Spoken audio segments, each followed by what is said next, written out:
Yo, what's going on, snipers, and welcome back to our Winnipeg Jets franchise mode here in NHL 24. So in last episode, we simulated the rest of the season after making quite a big trade. We decided to trade our starting goaltender Gabriel Dag to the New Jersey Devils. Basically, we had to take back some salary cap, but we did get a future first round pick, which is nice for next season from them, and they end up missing the playoffs this season, so I'm hoping that they miss the playoffs again next year. But we end up still finishing with the best record in the NHL, going 58-19-5, and it was a very good effort from this entire team. Now, one thing that to note is the fact that obviously, since we won the President's Trophy again, are we going to be a team that could easily win a Stanley Cup again, or are we going to be a team that falls apart? Because, President's Trophy teams don't win that often. We won the Stanley Cup one time when we won the President's Trophy so far, so we're hoping that we could pretty much do it again. But you could see basically with our team stat line, we were 58-19-5. We were very good offensively. And from a defensive standpoint, even with changing goaltenders midway through the season, we were one of the best defensive teams in the league. So Logan Scarlett was doing good, and also Stanley King, who we called up from the minors, did very well. So in general, this team did very good in everything, and I'm very excited to see what we could do in terms of the playoffs. Obviously, we could be a first-round exit, which is not great, but we did get some really good stat lines this year. Just in general, if you look through our goal scoring, you can see we had 340 goal scorers this season. The most random one would be Arthur Jaquizi, who randomly scored 40 goals, despite having a very mid-shooting category, which is interesting. He does have very good offensive awareness, though, so that's probably why, but still kind of crazy on that side of things. He's a very valuable player for our team at the moment because he could score shorthanded on the power play as well. Then you also had Stankoven and Lucius on 30 plus goals. You also had Misa and Hellenius on 20 plus goals. And then you also had the other Misa, Wilson, and Vandermeer on 15 plus goals. So you could just see in general this team's depth scoring was very, very good, just because everybody here is at 60 plus points this season. And then down here, even you have guys on 50 and 40 points. And then obviously you have your fourth liners at 20 and below. So very good season from the team. And obviously the goaltending, like I said, was also very good, even though we did trade away Gabriel Dag. Now, I do have a couple questions before we actually get to looking at Vegas's lines again and also getting into your guys' comments. But I wanted to take a look at how our former players did in their respective teams. So that being Kagorodov, and also how did Gabriel Dag do with the Devils when we dealt him there. So Gabriel Dag played 33 games with the Devils with a 15-14-3 record, 3 shutouts, an .898 save percentage, and a 3.27 goals against average. So the goals against average and the save percentage isn't very good. The record is okay, and the shutout total is pretty good. He had more shutouts with them than he did with us, which is interesting, but that's basically how he wrapped up his season. They do still have him on RFA status for one more year, so they can re-sign him if they really want to, but that is Gabriel Dag's stats. Now, I wanted to take a look at Kagorodov, who is in Boston, because we did deal him away last off-season. So I am curious if he is still there. And he is. 33 points in 76 games. Not bad. Not bad at all. That is not a career high, but still, see, that's kind of why we got rid of this guy, because he's decent, but he's going to cap off as a 30-40 point guy, I think. I don't think he's going to get into the 50-60 point range. I mean, he can if he gets a lot of ice time, maybe. But I am glad that we decided to move on from him.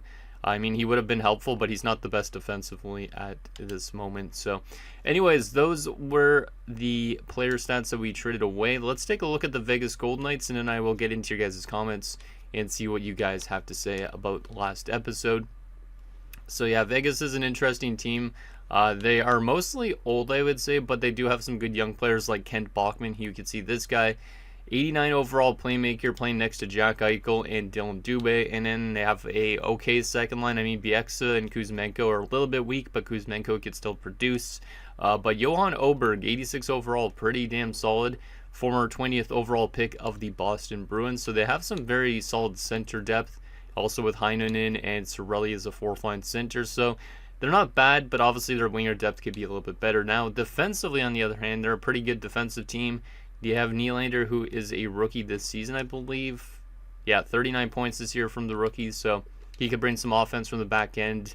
Nils Lundqvist is there, Peak, Cope, and then top 6 of Lindgren and Panic. So pretty solid defensive core. Not the worst defensive core I've ever seen, but not the best for sure too.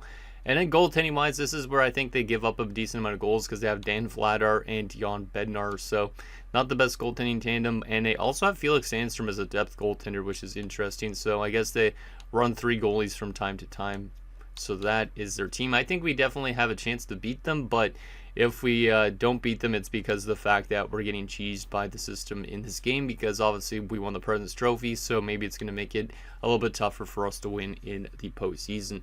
But anyways, let's get into you guys' comments now and see what you guys have to say about last episode. So the first comment is from Michael Dose, who says, Crockpot is crucial, best decision made today, LOL. And then he also says, I was yelling at the screen, Rantanen was showing third line center on the AHL team, LOL. And yeah, it was a little bit weird because Rantanen, basically in the AHL, I thought he was like, he just randomly disappeared, but he was playing as the third line center, so we had to take him out of that spot and get him back into the defensive core because it was like an injury thing. I thought he had totally disappeared from the franchise mode, and I was like, where the heck did he go? And then I finally found him, but you guys probably saw him right off the bat because you could actually pause the video. Me in real time, I just could not see him at all, so I must have been a little bit overtired or something when I recorded, but it was a little bit funny to have that scenario happen. The next comment is from Saturn Otaku, who says, trading Dag was the right move. As for the playoffs, you're either going to win the cup or get cheesed in the first round. I don't see any in between. And yeah, I kind of see it that way as well, because I mean, if we get past the first round, we could probably just get through a lot of teams, but at the same time, who knows what teams are relying on or getting themselves to the second round, what teams are going to be built up like at this point in time. But definitely our team is very good on paper, but for some reason there could always be that cheese team that knocks us out here in first round, or maybe we're going to go to a cup finals and lose in the cup finals as well. And then the last and final comment is from Tate Anderson, who says, Carrier from Anaheim was making nearly $6 million and had 1 year left and basically no trade value. That would have been perfect for the Dag trade, because when you're looking for like some salary cap basically to take back for Gabriel Dag, yeah, basically we could have probably taken back Carrier, but the thing is, for me, as I replied to who was it again? Oh yeah, Tate. Basically, what I wanted to do before we started the playoffs was to actually call up Jimmy Scarlett, who we sent down to the minors on a conditioning stint, just to make our defensive core a little bit stronger again. And I think he deserves it after a good regular season in the AHL, so we probably could call him up, but I don't know if I should. If I call him up, I would have to scratch Bishop, so I might leave it for now, to be honest. And then we could send Nordstrom back down to the minors. Because how is Bishop this season in terms of plus minus? Plus 22 through 49 games. That's actually pretty damn solid. He's never really played much in the AHL or playoffs either. So, you know what? We're going to keep him in the NHL for now. In the lineup, we might call up Scarlett at some point this playoff run, depending how far we get, but we do have Rantanen and Scarlett we could call up if we get into defensive troubles, and we have this entire first line that we could technically call up if we get into offensive troubles, which is really, really nice too. So the only change I think I'm going to make to start the playoffs is take Miles Wood out for now and get Eberle back in, because I meant to do that when we were simulating the rest of the season, but I completely forgot about it. So those guys are going to be our depth options to start the playoffs, but there is a chance that there could be different depth if we get ourselves to the second or third round, depending on if our team is struggling or not. But let's get into this first round with the Vegas Golden Knights and see if we're able to win in this first round. We should be able to, but hypothetically there is a chance that this game is going to cheese me out of it. Let's see if we could get a win on home ice here. We obviously have home ice advantage the entire playoffs, regardless of how far we get, just because we are the best team in the NHL. Come on, boys, you got this. This is a big test, though, for Jimmy Scarlett, or not Jimmy Scarlett, what's the other Scarlett? Logan Scarlett, because he's never started a playoff game really that much in his career at this point in time. So let's see how good he does, if he could do what Gabriel Dag did for us a few years ago. First period. 2-0 Vegas. Yeah, I feel like we're going to get cheesed. Because, yeah, I just feel like it right now after that first period. I mean, we could have a good response in the second period, but not the best start. 2 goals, literally 11 seconds apart. Kuzmenko and Oberg. Shots are 9-8 in favor of us, but we're down by a pair of goals. So not the best start for Logan Scarlett. Maybe we have to give a chance to Stanley King at some point, which I am kind of okay with doing as well. But who knows? There's still a lot of hockey left in this game, and probably in the rest of the series as well. Second period. No goals for, actually 1 goal for us. Oberg made it 3-0. Lucius made it 3-1. So we are on the board, and we are outshooting him 23-16. But Logan Scarlett's just not having a great first game of the playoffs, which is not great. So I might keep him in next game, but he is on a little bit of a short leash as well, with Stanley King being around the same overall rating. So let's see if we could claw back into this game in the third. We were down 3-0. Can we get another goal to maybe get us back into the game fully? Come on, boys. Please. Penalty kill. It's a long penalty kill. I don't know why we took a penalty at that time, because it killed a lot of the period right there. Come on, boys. Please get another one. Or another two, I should say. And it looks like we are going to unfortunately lose game one by the score of 3-1, as our offense could not score more than one goal on their goaltending, which is kind of problematic because Vladar and Bednar are not the best goalies in the world, but one goal on 35 shots is not ideal. I would say Scarlett had a good redemption arc in that third period. It looks like 3 goals on 32 shots isn't terrible. So goaltending and wasn't bad. Defense wasn't terrible either. It was just the lack of goal scoring for our team, as our only goal was Lucius from Misa and Groshek. So we need a little bit better offense out of our team in the next game, considering we're the best offensive team in the league. Bieksa had 3 assists in this game, and Oberg had 3 points. So that second line did really well for the Golden Knights.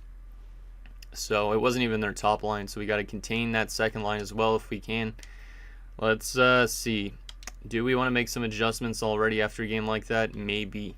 Just because our team came off a 9-0 win at the last game of the season, only to lose 3-1 to start the playoffs. So our offense just completely dried up, it looks like, to start the playoffs. So we're going to make a couple adjustments maybe already. Let's go back to Irving at top line, Groshek to the second line. And I don't think there's really much else we can do without getting into morale issues from an offensive standpoint. How about defensively? Who was minus in that game? Not really anybody. That's not good. Or that is good.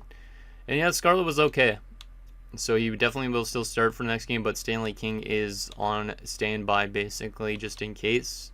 We could get Miles Wood back into the lineup if we really want to, but I'm not going to do that yet because Quinton Eberle being younger, I want him in the lineup for sure. But like I said, there is guys we could call up if we really want to. But for right now, I think it's good. So obviously we just need to find a way to get our offense going in game 2, because obviously if we don't score a lot of goals here, we might get completely swept without barely scoring a single goal, and then you know that we definitely got cheesed in this series if that is the case. But let's see what happens in game 2, see if we could get some good redemption, so get our offense going and play pretty much the same defensively but allow less goals if possible, because I wouldn't put it on their defense and goaltending last game for sure. So here we go, game 2, still on home ice. Can we tie the series headed to Vegas? First period. 1-0 us. I'll take that. Aiden Irving opens the scoring, and the shots are 13-12 in favor of Vegas. So Vegas off to a good start in terms of shots. Goaltending's been good so far here through 20 minutes. Defense has been good. Offense is still a little bit lackluster because only 2 goals in 4 periods now at this point. So I'm hoping that we kind of have one of those explosive periods where our team scores a lot of goals, because we have had those in the past. Can we add to our lead in the second period? Second period, 2-0. There we go. Consta Helenius with a power play goal. Love to see it. Shots are 25-21. We're up by a buck of goals. No, not a buck of goals. A pair of goals. I don't know why I say a buck of goals for some reason. A good old bucket of goals. There you go. Let's see if we can lock this game down in the third period. Maybe get some insurance just to play it safe, because we know Vegas has some offensive capabilities. Come on, boys. So far, I've been really liking the defensive play in these first 2 games, though. Even though we lost game 1. Groshek power play goal, 3-0. So our power play has 2 goals tonight. That's huge. Power play again for us. We don't score on that one, but that's okay, because we do have 2 power play goals up to this point. And Logan Scarlett. Logan Scarlett. Jimmy Scarlett's a defenseman. I always get them confused. Logan Scarlett picks up his first career playoff shutout in a nice 3-0 win. And we have a tie series headed to Vegas. Let's go. So Irving from Lucius and Misa. Helenius from Lucius and Misa. And then we had Groshek from Jacuzzi and the other Misa picking up an assist. Nice. 3 stars of the game. Logan Scarlett, Aiden Irving, and Chaz Lucius. Let's go. Let's take a look at the plus-minus actually in that game. Because obviously we don't have any minus players. Only a couple -1s because, that makes sense, I guess, because we had power play goals. But yeah, that was a good performance from the team. Let's see if we could obviously keep that momentum going into Vegas. Obviously, it's going to be harder to win in their building because their building usually is a sold-out building, and it's definitely one of the tougher buildings in the NHL to play in.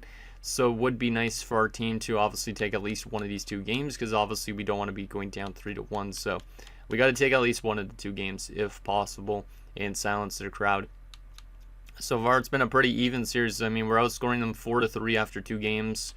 If this was whatever the fuck they call that shit, what is it that they call it? Where it carries over the score line. If it carried over like the score between games and it was just like the best out of a certain amount of goals scored, I don't know what it's called. It's like something in soccer. Oh well. Anyways, let's see if we could take a 2-1 series lead in Vegas. I just completely lost my mind there for a second. But I forget what they call it. Yeah, it's basically when the score carries over and it impacts the series and all that stuff. But anyways, first period of Game 3, can we get a lead again just like last game? First period. It is 1-1. I'll take that, I guess. Eberle scores, so that's good to see Eberle scoring. He didn't have a lot during the regular season, so for him to score here in Game 3 is nice. The exit did tie the game up kind of late. Shots are even, goals are even after the first period. Obviously, we hope that we could find a way to get that lead back in the second period. 3-1 us. Let's go, Luke Misa and Eberle again. Okay, Eberle, I see you. You really didn't score that much during the regular season, but you already got 2 goals here in Game 3, which is huge. So Eberle looking like maybe a good playoff performer because obviously regular season-wise, like I said, he didn't really do much, but this is a good start for the team. We're up by a pair of goals going into the third. Let's see if we can lock this game down and get ourselves a series lead for the first time. Come on, boys. Let's lock it down. Maybe even get one more goal just to play it safe. Final 10 minutes of the third period, still up by a pair of goals or a good old bucket of goals. Just because I said that last time, might as well say it again. And we're going to lock it down 3-1. Another great game from the defense. The defense has played great games for the entire series so far up to this point, and Scarlett's played great too. Last 2 games, he's only allowed 1 goal, as he makes 33 saves in this one, and we had 3 goals on 32 shots. So, really liking the way we're playing. We're not scoring a ton of goals offensively, but we're playing great defensive hockey, and our goaltending is also doing well. So Eberle from Lucius and Misa from Wilson and Jacuzzi, and Eberle from Goldman and Kyrou. So Goldman also picked up his first ever playoff point. Love to see it. Scarlett the first star, Eberle the second star, and BX the third star. I'm curious, how much goals did Eberle have during the regular season again? Because I'm wondering if he already scored more goals now in the playoffs than he did during the regular season. AHL teams into the playoffs, of course. Who are they playing? They are playing Rockford. Interesting. The Rockford Ice Hogs. So far, this team's been doing well. Not the craziest offensive. Like I said, we've been only scoring around 3 goals a game. Maybe a little bit less than that even. But we've been playing great defensive hockey. And I did want to take a look at Eberle's regular season stats here quickly, just because I'm curious if he's actually doing better already. So he has 2 goals in 3 playoff games. He only had 4 goals in 26 regular season games. So he's on pace to already do better than that here in the playoffs, depending on how far we get. So, love to see that. Obviously, we could have Miles Wood still in the lineup, but for now, we'll obviously keep Eberle in. But if Eberle gets into a little bit of problems, Miles Wood's right there, and that's a decent veteran to have for our 4th line. So, let's get into the next game. We have a 2-1 series lead. If we win this game, we have Vegas by the balls, basically. Can we do it? Can we take a 3-1 series lead? Come on, boys. We've been playing some good defensive hockey. Let's just keep the same thing going. First period of game number 4. And 2-2. Not the best defensive period, but we do have 2 goals, which is nice. Very even period because both teams had 12 shots as well. So Groshek opened the scoring. Dubé scores. Heinonen scores. And then with 45 seconds left, we get another 4th line goal, this time from Enroth. So I like that all of our lines are scoring, even if we're not scoring a ton. Now, this might be the most offensive game in the series because both teams haven't scored more than 3 goals in a game. So this might be the one that ends up being like a 4 or 5 goal finish. Who knows? Let's see if we could get that lead back in a second. We haven't had the lead since early in the game. Second period. 3-3. Okay, so still even. Dubé made it 3-2 for them with his second of the night, and then Irving scores to tie the game up at 3. Shots are 23-18 in favor of us, but it's a 3-3 game, so this is definitely not the best game for Scarlet, but at least he had 2 good games in a row before this point in time. Let's see if we could get that lead, because we have not still had that lead since early in the first period. Come on, boys, let's do this. I believe in yes. Eichel makes it 4-3 Vegas. Not good. Penalty kill, and they get another goal. Sorelli on the power play. We're down by a pair of goals. That's not good. Yeah, Scarlet's definitely having a tough time here in Game 4, but I wouldn't put it on him fully. Okay, maybe I will now. Eichel makes it 6-3. And our team, unfortunately, is going to have its worst defensive effort of the series. And lose by a final score of 6-3, despite only being outshot by 1 shot. So I think we played good offensively, but that defensive play completely buckled from our last 2 games. And we have a brand new series headed back home. So Groshek from Stankoven. Oh my goodness. So Groshek from Stankoven and Kyrou. Enroth from Kyrou and Eberle. Irving from Lucius and Misa. And in that third period, we completely fell apart. So need to be a much better defensive team in the next third period that we have. Kyrou was +2 in that game, so shout out to him. But Bishop was a -2. Louis Vara was -2. Vandermeer as well. I think it's time to call up the other Scarlet for the playoffs. And also, yeah, Logan Scarlet had a really rough time, so I'm kind of hoping he bounces back, because if he doesn't bounce back, maybe I will go to King. I don't really know. But, yeah, we might need to make some adjustments here. Even though it's a tie series, I just want to make sure we're a better defensive team. So we are going to call up Scarlet probably, and Bishop will be scratched just because he's an offensive defenseman, so we're going to make a couple adjustments. We're going to send down Nordstrom to the AHL, so the AHL team is going to get a new player for the playoffs. But this is basically what we're going to do to try and get the team to do better here defensively in the playoffs. So we're going to go with that. Let's go edit AHL lines to start off with. The AHL team lost morale because Scarlet got called up, which is kind of funny. Let's go to defense here, and we will throw in Mr. Nordstrom. That's not a -5. I don't believe that. It's a -3 though, so I'll go Roach top pairing then. And then from here we will take Bishop out because he's only a -1, but still. I mean, oh, that top pairing though.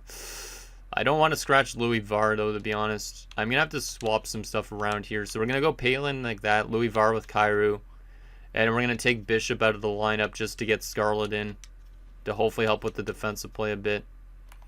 And then, yeah, Logan Scarlet still has been good, but obviously that last game knocked down his numbers a lot, but he's got a .921 save percentage right now, so we are going to still rock with him, but Stanley King is still on standby just in case. I'm going to check our plus minuses on the offensive side of things here. Ooh. Okay, we have a little bit of problems with that second line, so we are going to go back to Groshek top line, Irving back to second line, just to see if that helps out the defensive play maybe on that line, but yeah, the second line has been torn apart. At least Hellenius and Stankoven have been. So we could always even do this if we really want to. You know what? Let's try it. Let's try it. So Hellenius, Misa, Groshek, Irving, Stankoven, and Lucius. Okay. That's kind of the nice thing about having a deep team like this is we kind of can just rework the top 6 by swapping people up and down. So I think we are good to go for the next game. Yeah, pretty much. Let's see if we could get back to playing good defensive hockey again, because obviously if we play bad like last game defensively, we're going to be in for a problematic rest of the series. So it's the first to win 2 of these next 3 potential games. Let's see if we could take the series lead and have a chance to close out Vegas on their home ice. Come on, guys. Got to use this home ice to our advantage here. Let's have a good redemption game. First period of game number 5. 2-0 Vegas. Oh my goodness. Logan Scarlet is very inconsistent. He had 2 really good games, and now he's off to 2 really bad games. 2 goals on 7 shots. That's not ideal. I might put Stanley King in next game, because if anything could beat a Knight, it's a King. Man, that's not great. We need to have a good response in the second period here. Like, get our offense going. Like, at least score 1 goal, but we should probably try and score 2 goals if we want to get back into this one. Second period. 3-0 Vegas. Kuzmenko We're going to be on the brink of elimination headed to Vegas, it looks like, which is not great. And I am likely going to start Stanley King in this one just because I think Scarlett may be getting tired because he's not used to being a starting goalie. Something like that. But this has not been a good game. Our offense hasn't showed up. Defense has been not great in terms of because they give up a lot of chances right now. We need to rework some things a bit. And I feel like we're going to get cheese just because our team is not scoring any goals in this one, despite scoring a decent amount of goals in the last few games. And there's a fourth goal, and we lose 4-0. So we had a shutout of our own, and now they have one of their own. We got a shot 32-28, so the shots were close, but we did lose by 4 goals. Not great. Not great at all. So we're on the brink of elimination after a President's Trophy winning season. Scarlett was a -1 in that game, but that's okay. Yeah, Logan Scarlett has had an 8 below a 900 save percentage in the back-to-back games. He will not start the next game. Somehow Dan Vladar has been very good for the Golden Knights right now. Well, I mean, he's not been, I wouldn't say the best, but he's been definitely really good.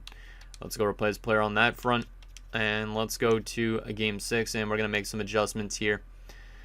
Try and figure something out to get this team going, because it's like guys like Jaqueezi haven't done anything here, despite having 40 goals in the regular season. So we got to find something to rework the team a bit here. So let's go Irving, Misa, Hellenius, Lucius, Stankov, and Groshek. And in bottom 6-wise, there's not really anything I could do. Because, I mean, I could swap, like, Wilson and Jaqueezi's wings if I want to. We could go back to this again. Oh, boy, that does not work. I could go with this, but Cairo being on the top 6 is not really what I had in mind, but we're going to try it. So, Louis, Vara, Vandermeer, Vernarski, Palin, Cairo, and Scarlett. Unless Louis Varlo works with Scarlett, which I don't think he does. He does, okay. Yeah, we'll deal with that then. Cairo and Vandermeer. So a little bit more offensively driven. Palin and Vernarski. And who's more offensively minded of the two of these guys? They're both the exact same. Okay, we'll leave it, I guess. Louis Vara and Scarlett. And then, yeah, goaltending-wise, yeah, that dropped down to a 9-11. So we're going to go to Logan Scarlett's backup, which is going to be Stanley King, who has been a decent goalie up to this point. Never really good in the AHL playoffs either. This is his first ever taste of NHL playoff action. It's a bit of a risky play, but we're going to do it. Looks like Bishop, he's okay with his ice time, but it looks like he dropped down to a 78, which is weird. Louis Vara has actually been pretty dreadful. So what I'm actually going to do here is take Louis Vara out and put Bishop in instead of Louis Vara. Louis Vara needs time to sit because he has not been ideal. So we're going to do Bishop and Scarlett instead. Louis Vara is going to get at least a game to just kind of think about his play, and then hopefully he could come back in a Game 7 scenario if we could get there. But we're on the brink of elimination, and we're in Vegas, so we got to win on the road to force a Game 7 back on home ice. Can we win this game and stay alive, or will our season come to an end in the first round, just like we were kind of predicting it would? Come on, guys, you got this. We need to get that offense going again, though. And we need to be much better defensively. So let's see what Stanley King could do in his NHL playoff debut. Come on. Since we're on the brink of elimination, we're doing real-time simulation, if you couldn't tell. Come on, boys. Let's open that scoring if we can. Penalty kill. And we killed it off. Nicely done, guys. That's exactly what we need from those penalty killers. And it's going to be scoreless after the first period, so we haven't scored a single goal in 4 periods now, which is not ideal.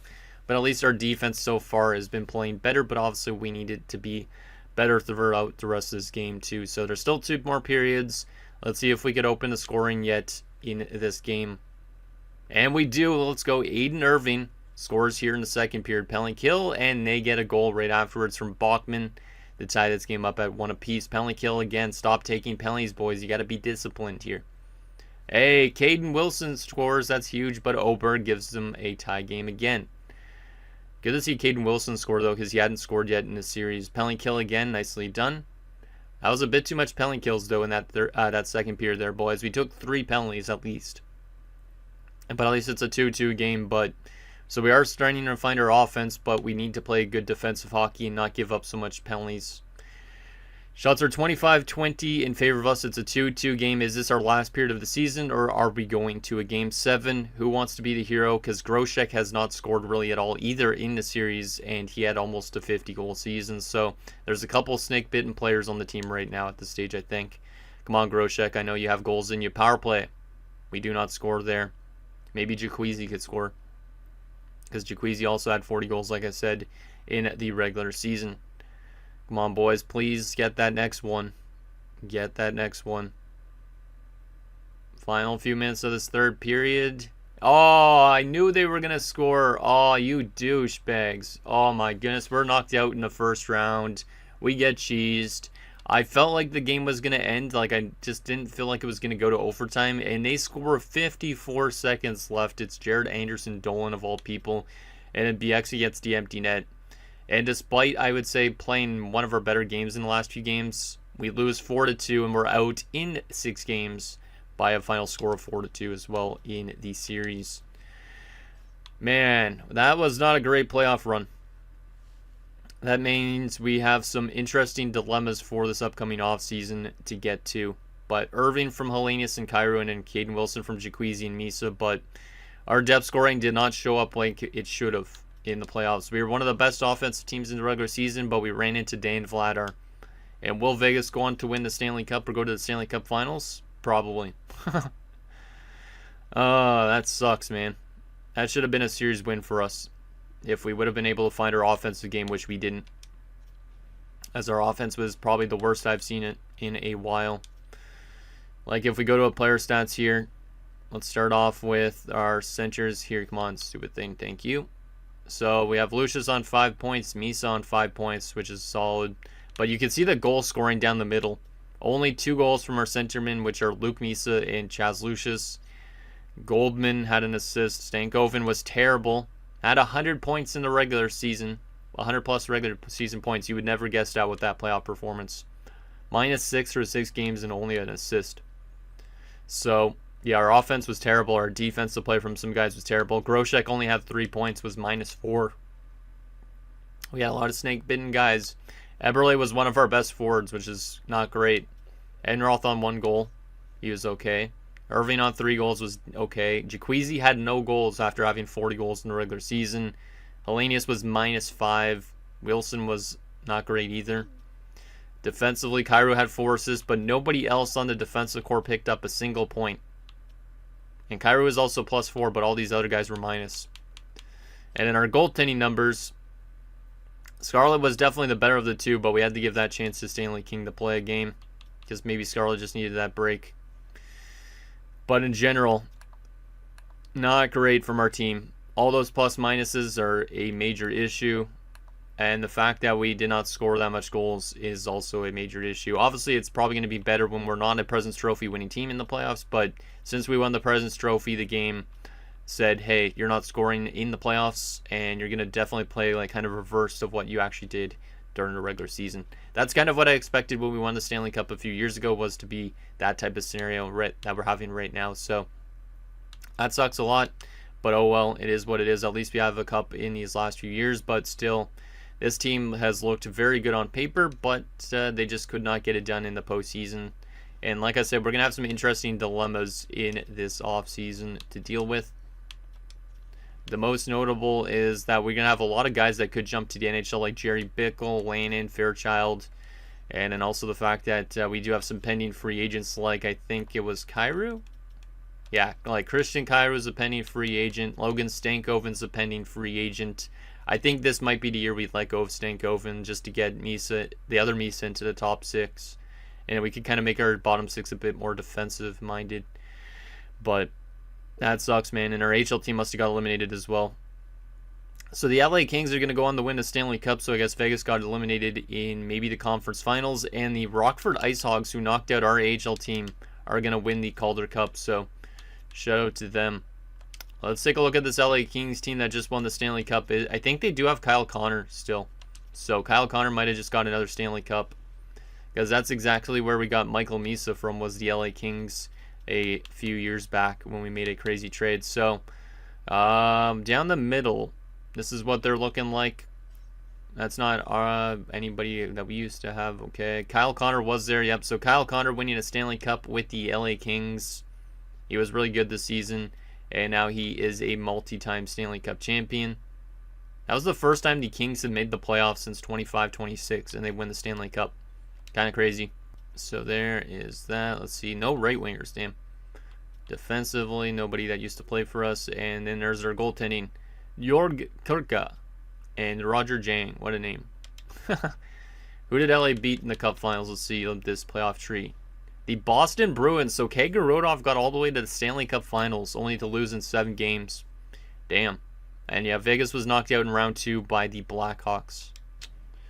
So shout out to Kagerodov, who went to the Cup Finals. I want to take a look actually at his stats. I know it's a little bit of extra stuff, but might as well take a look and see what he did for Boston to get them to that Cup Finals. 13 points in 24 games. We could have definitely used that, but I didn't expect him to really do much. So shout out to the Boston Bruins for going to the Cup Finals. Let's take a look at those awards now and wrap up the season. So the LA Kings are the Stanley Cup champions. Winnipeg, obviously us, won the President's Trophy. LA, Boston Cup Finals.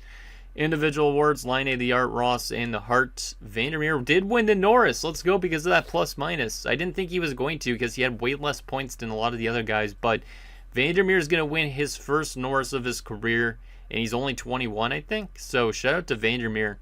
I am very excited to see how much he ends up winning his career. But that is pretty crazy. I didn't think he was going to win it. But that plus minus separated him from the other defenders, I guess. Line A, the Lady Bing. LeBeau for New Jersey, the Calder. Brant Clark won the Conn Smythe. Kind of crazy to see a defenseman win it. Swayman, the Vezina. Also the Jennings for him and Danil Tarasov. Then you had Samuelson winning the Masterton. Toronto's coach winning the Jack Adams. Fantilli to Selke. Interesting. Laine to Lindsay.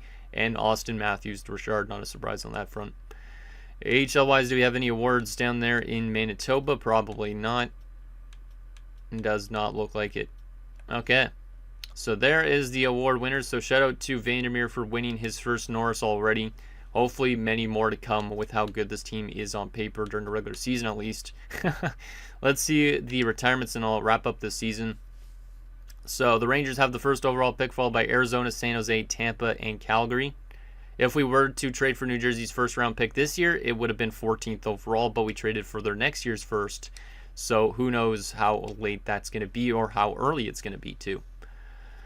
So of course, after we just lost to Vegas, Jack Eichel decided to retire. Would have been nice if he was already retired before we played them, but oh well.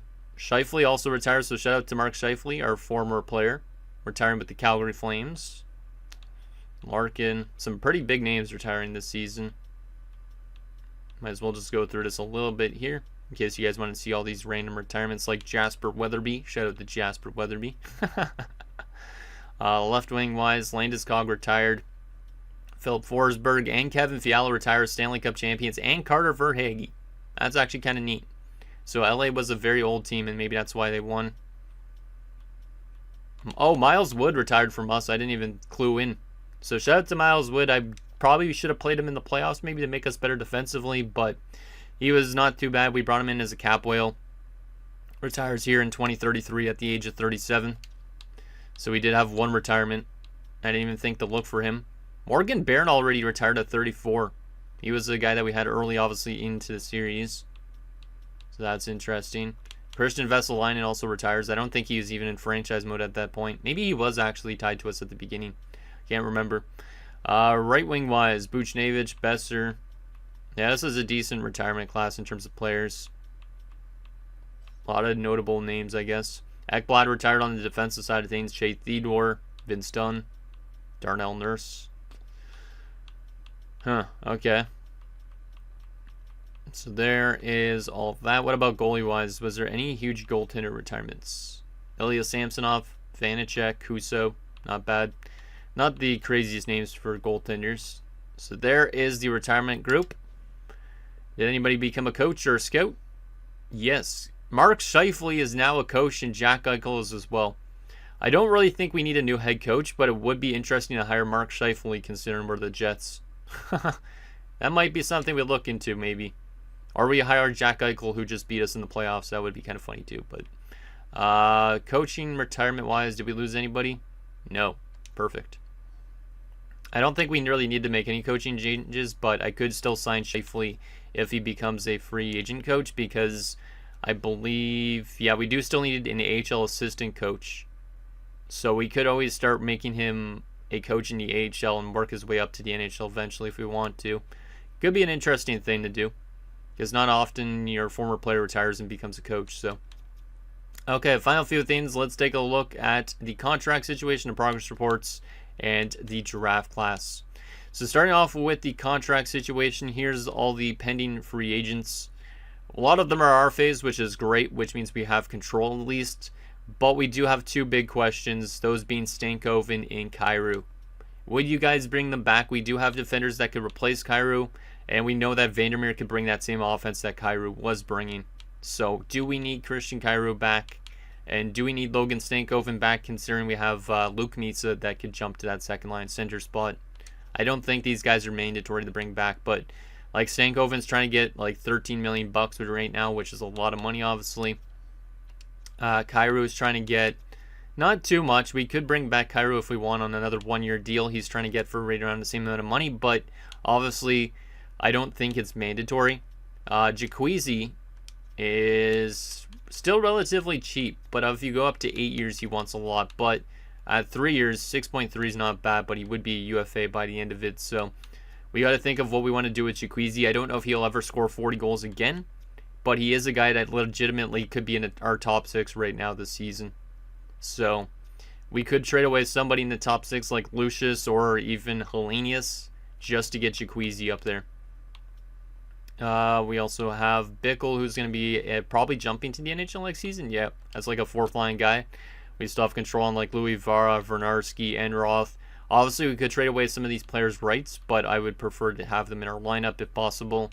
Holmstrom's obviously going to be gone. Cam probably would be gone, or just maybe in the AHL again. Same with Nordstrom. But our team should be pretty good again next season, considering we have just a bunch of RFAs. Like, it's way better than expected. Like, I didn't know that we were going to have only a couple UFAs this season, because the only notable UFAs are Kyrou and Stankoven, really. And then goalie-wise, we have nobody expiring, so we're pretty good on that front. Okay, final few things. Let's take a look at those progress reports now, see if we're getting any good growth from guys in the NHL or in the system. So NHL-wise, looks like, yeah, Bickle jumped up a lot. He's already listed as a third-line scoring forward, which makes me think that for sure we're letting go of Stankoven. Because what I'm thinking now, if he's listed as a third-line scoring forward for Bickle, is we're going to run a center core of Misa, Bickle, and Goldman down the middle. So I think that's what we're going to run with, which means I think, yeah, Stankoven's time here is done, unfortunately. Yeah, so we got some good growth. Looks like some statistical growth from some guys. Stanley King's up to an 85. Damn. Okay, that makes it interesting. That makes the goaltending interesting here, because do we want to run him and Scarlett because they're both listed as starters, or do we want to trade one away for a backup? Like, do we want to get rid of Logan Scarlett to get in a backup guy? Because, I mean, we could bring in a backup instead, because I think running 2 starters isn't the best, but we could still do it, obviously, for a little bit longer. From a AHL standpoint, / in the system standpoint, Backer's up to a 66 at 18, which is pretty good. What else we got here? Goddard's up to a 67 at 20. Not terrible, but not great either. Jeremy Lauzon didn't retire, which is kind of surprising. He was just a cap whale guy, so he's not even going to come back, but don't worry about that. Looks like some good growth from some other guys, which is nice to see. Offensively, Fairchild went up to a 77. He's actually listed as a 4th liner, so Julian Fairchild might be a guy that wants to crack the lineup. He's got 97 passing and 77 offensive awareness. That's really weird. If his offensive awareness was higher, I think this guy would pick up a lot of assists. Yeah, I don't know. He might be an interesting one to get into our lineup as a 4th line guy, but I don't know if it's mandatory. Left wing wise, let's see. Mishenko's up to a 76 at 21. Lanon's a 77 at 21, are enlisted as a depth forward, so maybe we want to get Lanon into the lineup. Rafalski's still that type of same guy, but a minor scoring forward. Matsumoto 73 at 22, taking a little bit of time to develop, but hopefully he's NHL bound soon. And then a couple other low leads are not really growing too much. So there is all that. Very excited though for Bickle though, because this guy just came off a really good season in the AHL. So I think he could do well. He's got 96 passing and 88 offensive awareness. So I think he could definitely bring very good offense to our team, just kind of like Stankoven did. But it would be interesting losing Stankoven after a 100-point season. But I don't know if he eclipses this type of season again. And with his contract demands and how he did in the playoffs, not a huge fan of that. So there is that. And final thing, the draft class. Where are we drafting this season? Probably pretty late, right? I don't know which picks we have this year. We have 2 second-rounders this year. Oh, yeah, from Kagorodov's deal. We do not have a 6th-round pick, though. Okay, let's take a look at the draft class. I don't really even know what we need to target this year, to be honest. But we might as well just pick whatever's best for our team. Wait, did I see where we were drafting? I don't think I did. Because I was just looking. Did I see where we were drafting? No, I was just looking at our picks. We're drafting at 28th. Not great. Not great. That means we're likely not going to get anything super good unless there's like late round low leads. Oh, Chance Carter. I thought that was going to be a Carter, but there's a Chance Carter and a Carter Finley. Okay, so 28th. There is Rick Hutchings. No guarantees that he's actually an elite player. Todd Tokarski doesn't really look that good, to be honest. Matthew Belanger. He might be decent. He has no weakness for sure, but he's kind of weak. An offensive defenseman in Vincent Biron. That's kind of intriguing. But is he a guaranteed top 4? Nobody knows. Our scouts really didn't do the best of jobs, it looks like. Ooh, this guy kind of is intriguing, but he's still 3 years out. Yeah, I don't know if this draft class is going to be that great, to be honest. Let's sort by potential, see if we can find any late round steals to pin. I mean, we could always try and move up in the draft if we want to. Like, there's a medium elite that's not supposed to go till 15th. But I don't know if we want to move up for players or not. It's another centerman. There's also a medium elite defensive defenseman that's supposed to go 9th overall. Interesting. Okay, let's see. Are there any low elite steals? This guy's a gem. This guy's probably a medium elite goaltender with a low overall, but still we'll pin him. Damian Biggs.